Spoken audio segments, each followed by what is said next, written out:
Assalamu alaykum wa rahmatullahi wa barakatuh à tous mes frères et sœurs.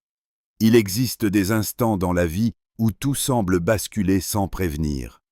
Un moment presque silencieux, mais qui change tout. Une relation qui semblait solide commence à se fissurer. Pas avec un grand bruit, pas avec une rupture spectaculaire, mais avec de petites choses presque invisibles. Un message auquel on ne répond plus aussi vite. Un regard qui ne reste plus aussi longtemps, une conversation qui devient courte, puis froide. Et peu à peu, quelque chose d'étrange s'installe entre deux cœurs qui, autrefois, se comprenaient sans parler. C'est comme tenir du sable dans sa main. Plus tu serres fort, plus il s'échappe. Peut-être que tu connais déjà cette sensation. Ce moment où tu repenses à une simple parole qui a tout changé. Une phrase mal comprise, un mot prononcé dans la colère.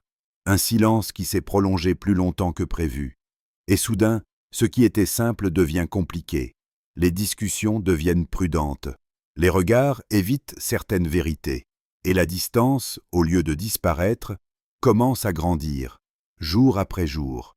Alors un soir, peut-être tard, quand tout devient calme autour de toi, tu te retrouves seul avec tes pensées. Ton cœur se pose une question difficile. Une question que beaucoup de gens ont déjà affrontée sans oser l'avouer. Est-ce que je dois continuer à me battre pour cette personne ou est-ce que je dois la laisser partir? Ce moment est l'un des plus lourds que le cœur humain puisse porter, parce que l'amour ne disparaît pas instantanément. Il reste là, mélangé à la douleur, au souvenir, au regret. Beaucoup de gens pensent que les relations se terminent parce que l'amour meurt. Mais la vérité est souvent différente. Souvent, les gens partent non pas parce qu'ils ne ressentent plus rien, mais parce qu'ils sont fatigués de souffrir, fatigués d'essayer, fatigués d'expliquer, fatigués d'espérer que l'autre comprenne enfin ce qu'ils n'arrivent plus à dire. Alors, ils abandonnent. Pas toujours avec colère, parfois simplement avec un cœur épuisé. Mais il y a quelque chose de profond que peu de gens réalisent. Dans cette vie, toutes les rencontres ne sont pas ordinaires. Certaines personnes entrent dans ta vie comme un simple passage. Elles apparaissent, puis disparaissent. Et avec le temps, leur souvenir devient flou. Mais d'autres personnes sont différentes. Leur présence laisse une trace dans ton cœur. Même quand il y a des difficultés, même quand il y a des incompréhensions, il y a quelque chose en toi qui refuse de les considérer comme de simples passants, comme si leur présence avait un sens plus profond. Et dans la sagesse de l'islam, cette idée n'est pas étrangère, car Allah nous rappelle dans le Coran, « C'est lui qui vous a créé et a fait de vous des époux afin que vous trouviez auprès d'eux tranquillité, et il a mis entre vous affection et miséricorde. » Coran 30-21. Regarde ces mots attentivement. Affection, miséricorde. Cela signifie que certaines relations ne sont pas seulement construites sur des émotions, mais sur quelque chose de plus profond. Une rahma, une miséricorde placée par Allah lui-même.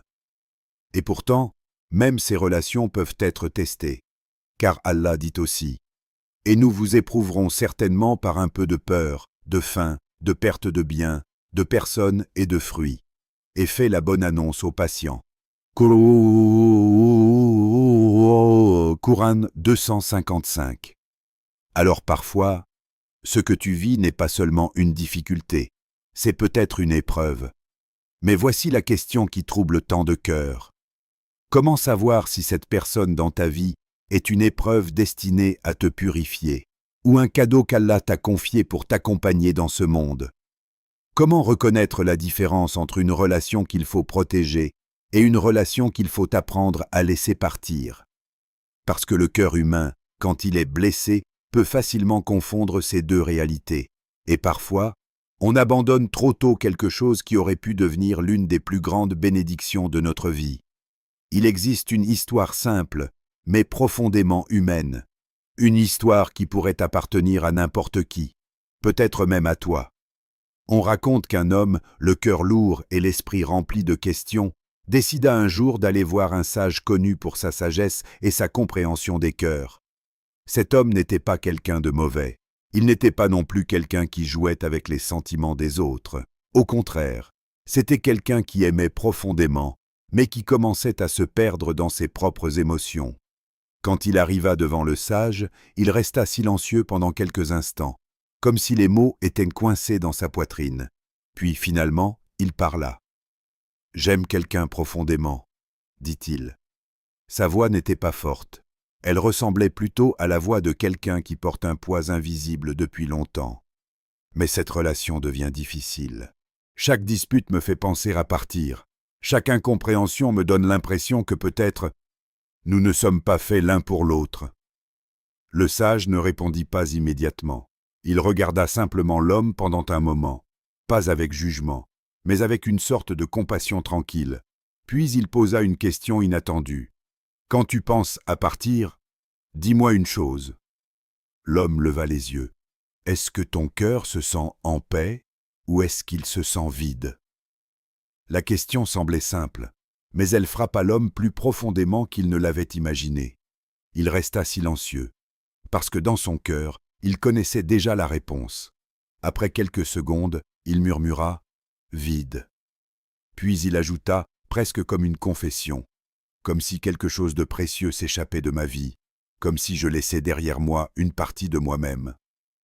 Le sage sourit légèrement, pas un sourire de victoire, mais le sourire de quelqu'un qui comprend les chemins compliqués du cœur humain. « Alors ne pars pas trop vite, » répondit-il doucement, « parce que certaines relations ne sont pas faites pour être faciles, elles sont faites pour te transformer. »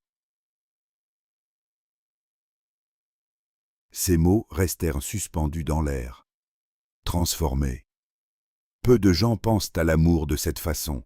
La plupart des gens pensent que l'amour doit être simple, qu'il doit être toujours doux, toujours harmonieux, toujours naturel. Mais la réalité est souvent différente. Parce que lorsque deux cœurs se rapprochent vraiment, ils se rapprochent aussi avec leurs blessures, leurs peurs et leurs imperfections. Et parfois, ces imperfections se heurtent. Parfois, elles provoquent des disputes, des incompréhensions, des moments où l'on se demande si tout cela vaut encore la peine.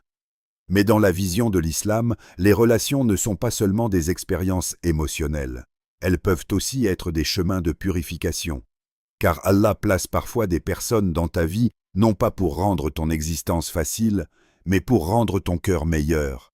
Il est facile d'aimer quelqu'un quand tout va bien, mais aimer quand il faut être patient, quand il faut pardonner, quand il faut mettre de côté son orgueil, c'est là que l'amour devient une forme d'adoration. Le prophète Muhammad, paix et bénédiction sur lui, a enseigné une vérité très profonde. Le fort n'est pas celui qui terrasse les gens, mais celui qui se maîtrise lorsqu'il est en colère. Réfléchis à cela. Combien de relations se brisent simplement parce que deux personnes refusent de maîtriser leur colère? Combien de liens précieux disparaissent parce que personne ne veut faire le premier pas vers le pardon? Pourtant, Allah nous rappelle dans le Coran que ceux qui pardonnent et réconcilient sachent que leur récompense incombe à Allah. Coran 42-40. Regarde la beauté de cette promesse. Chaque fois que tu pardonnes sincèrement, chaque fois que tu choisis la réconciliation plutôt que la rupture, Allah lui-même promet une récompense. Alors la question devient plus profonde. Peut-être que la difficulté que tu vis aujourd'hui dans cette relation n'est pas simplement un problème à résoudre. Peut-être que c'est une opportunité de développer la patience, de comprendre la valeur du pardon, d'apprendre à aimer d'une manière plus pure, moins centrée sur l'ego, parce que parfois, la personne qui nous confronte le plus est aussi celle qui nous aide à grandir le plus. Et si tu regardes honnêtement dans ton cœur, il y a peut-être une autre question qui commence à apparaître, une question que beaucoup de gens évitent. Est-ce que je veux partir parce que cette relation est vraiment mauvaise? Ou est-ce que je veux partir simplement parce qu'elle me demande de devenir une meilleure version de moi-même? Il y a des moments dans la vie où le cœur humain oublie facilement les vérités les plus simples.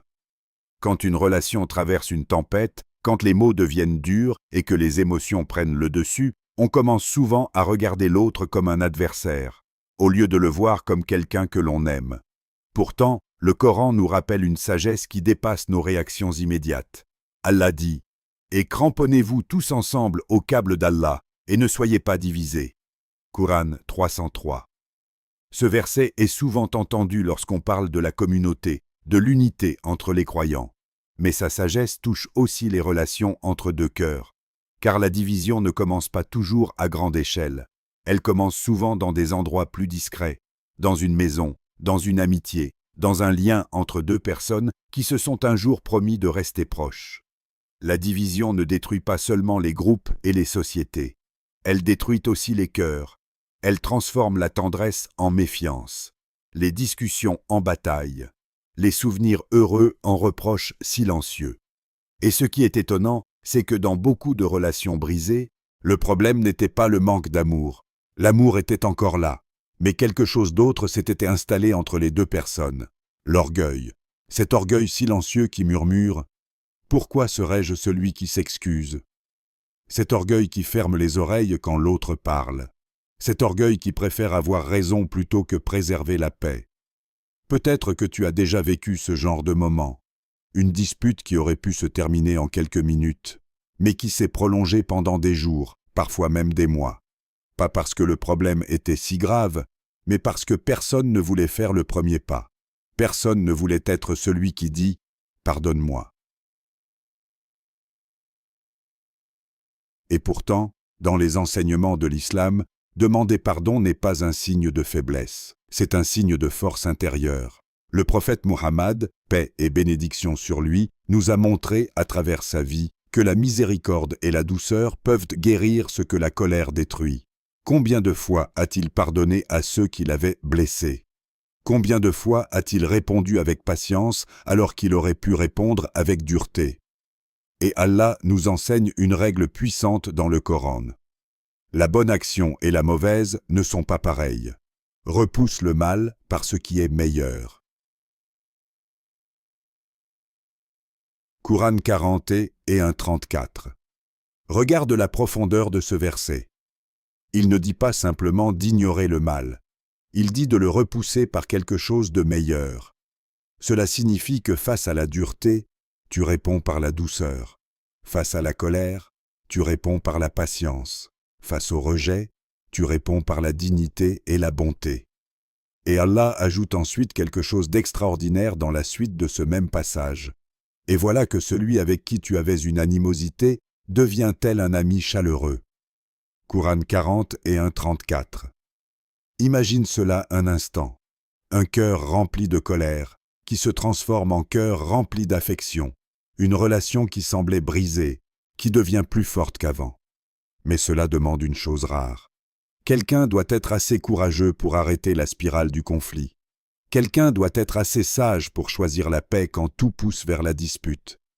Et si tu regardes autour de toi, tu remarqueras quelque chose.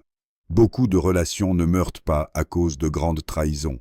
Elles meurent à cause de petites blessures répétées et de deux cœurs qui refusent de céder un peu de leur orgueil. Alors prends un moment pour réfléchir profondément. Combien de relations dans ce monde auraient pu être sauvées si quelqu'un avait simplement choisi la douceur au lieu de la colère? Combien de cœurs seraient encore proches aujourd'hui si quelqu'un avait dit une simple phrase « Notre relation vaut plus que cette dispute ». Il y a des questions qui semblent simples, mais qui demandent un courage immense pour y répondre honnêtement. Pas un courage physique, mais un courage intérieur. Celui qui oblige le cœur à regarder la vérité sans se mentir. Alors prends un instant, pas pour répondre rapidement, mais pour réfléchir profondément. Pose-toi cette question avec sincérité. Cette personne dans ta vie, est-elle quelqu'un qui t'éloigne d'Allah ou quelqu'un qui te rappelle de lui? Parfois, la réponse n'est pas évidente, parce que les émotions peuvent brouiller la vision. L'attachement peut rendre les choses confuses. On peut aimer quelqu'un tout en oubliant de se demander si cette présence nous rapproche réellement de ce qui est le plus important. Imagine deux types de relations. Dans la première, la personne te fait oublier tes prières. Les discussions tournent autour de la colère, de la jalousie, des reproches. Petit à petit, ton cœur devient plus lourd, plus distrait, plus éloigné de la paix intérieure. Dans la seconde, quelque chose de différent se produit. Peut-être que cette personne te rappelle doucement de prier. Peut-être qu'elle t'encourage à faire le bien, à corriger tes erreurs, à devenir une meilleure version de toi-même. Sa présence t'aide à réfléchir à ton comportement, à purifier tes intentions. Même dans les moments difficiles, il y a une direction claire, se rapprocher d'Allah. Alors, réfléchis à cela. Quel genre d'influence cette personne a-t-elle sur ton cœur? Car dans la vision de l'islam, toutes les relations ne se valent pas. Certaines sont simplement des expériences passagères, mais d'autres sont des bénédictions rares.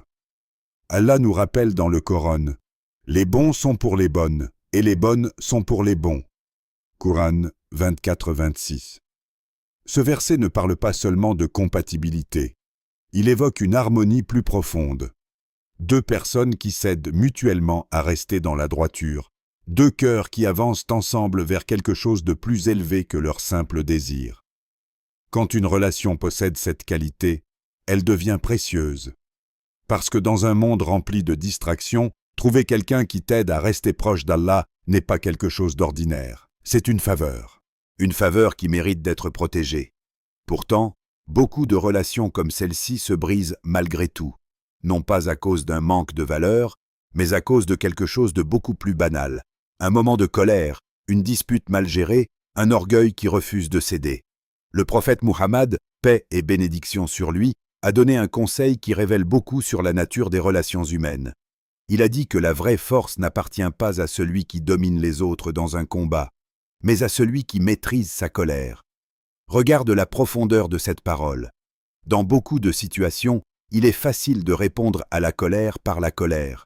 Il est facile d'élever la voix, de dire des mots que l'on regrettera plus tard. Ce qui est difficile, c'est de rester calme quand le cœur brûle. C'est de choisir la patience quand l'ego veut gagner la dispute.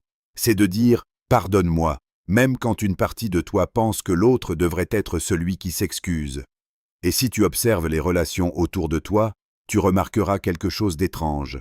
Très peu de relations se brisent à cause de problèmes impossibles à résoudre. Beaucoup se brisent parce que deux personnes attendent exactement la même chose. Que l'autre fasse le premier pas, que l'autre reconnaisse son erreur, que l'autre commence le chemin vers la réconciliation. Alors le temps passe, la distance grandit, et ce qui aurait pu être réparé par quelques mots sincères devient peu à peu un mur de silence. Mais laisse ton cœur réfléchir à une dernière chose. Si cette personne dans ta vie t'aide vraiment à devenir meilleur, si sa présence t'encourage à purifier ton cœur, à renforcer ta foi, à corriger tes défauts, est-ce que cette relation mérite d'être abandonnée simplement à cause d'un moment de colère? Ou mérite-t-elle que quelqu'un fasse un pas vers le pardon, avant qu'il ne soit trop tard? Il y a des moments dans la vie où le cœur se retrouve au milieu d'un combat silencieux. Personne ne le voit, personne ne l'entend. Mais à l'intérieur de toi, deux voix s'opposent. L'une parle fort. Elle parle avec colère, avec fatigue, avec impatience. C'est la voix de l'ego. Elle te dit « Laisse tomber. Pourquoi continuer à souffrir? Tu mérites quelqu'un de mieux. Pars maintenant et protège ton cœur. » Cette voix semble logique. Elle semble même parfois raisonnable. Parce qu'elle promet une chose que tout le monde cherche, la fin de la douleur. Mais il y a souvent une autre voix, beaucoup plus calme, une voix qui ne crie pas, une voix qui ne presse pas. C'est la voix de la foi. Elle ne te parle pas avec agitation. Elle murmure doucement au fond de ton cœur.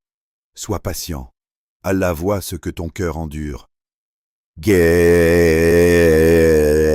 Dans ce moment précis, la décision devient une épreuve spirituelle. Parce que la patience n'est pas simplement attendre que les choses passent. La patience dans l'islam est un acte de confiance envers Allah. Une confiance qui dit « Même si je ne comprends pas tout maintenant, Allah comprend ». Le Coran nous rappelle une promesse qui semble simple, mais qui porte une profondeur immense.